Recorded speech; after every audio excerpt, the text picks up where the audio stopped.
ગુજરાતની શાળાને ડિજિટલાઇઝ કરવા માટે અને ક્લાસરૂમને સ્માર્ટ ક્લાસરૂમ બનાવવા માટે ગુજરાત સરકાર દ્વારા જ્ઞાનકુંજ પ્રોજેક્ટ સ્ટાર્ટ કરવામાં આવ્યો. તો આજે આપણે એના વિશે માહિતી મેળવી લઈએ. તો જ્ઞાનકુંજ પ્રોજેક્ટ જે છે એ 5મી સપ્ટેમ્બર 2017ના દિવસે ચાલુ કરવામાં આવ્યો અને એ જે પ્રોજેક્ટ છે એ ગુજરાત પ્રારંભિક શિક્ષણ પરિષદ દ્વારા સ્ટાર્ટ કરવામાં આવ્યો. એની અમલ કરનારી જે સંસ્થા હતી એ SSA હતી. ઓકે, હવે શરૂઆતના તબક્કામાં તો શું છે કે 7 અને 8 ધોરણ એ બે માટે જે પાયલોટ પ્રોજેક્ટ સ્ટાર્ટ કરવામાં આવ્યો ને એના અંતર્ગત બાર વિનાના ભણતર માટે ધોરણ 7 અને ધોરણ 8ના લગભગ 100 શાળાના વિદ્યાર્થીઓને 10,000 જેટલા ટેબ્લેટ પણ ગવર્મેન્ટ તરફથી આપવામાં આવ્યા.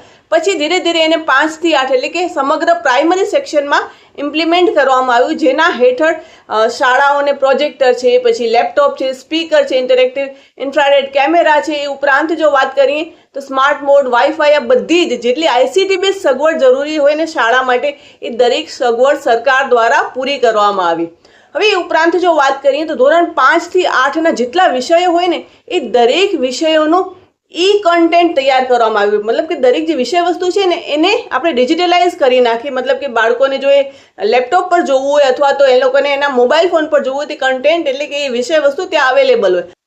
હવે આ કરવાનો મુખ્ય હેતુ જોઈએ અથવા તેની પાછળના મુખ્ય આશય ગવર્મેન્ટના કયા હતા, તો જે શાળામાં અથવા તો વર્ગખંડમાં જો વાત કરીએ તો શિક્ષક અને વિદ્યાર્થીઓ વચ્ચે ઇન્ટરેક્ટિવિટી વધારવાની.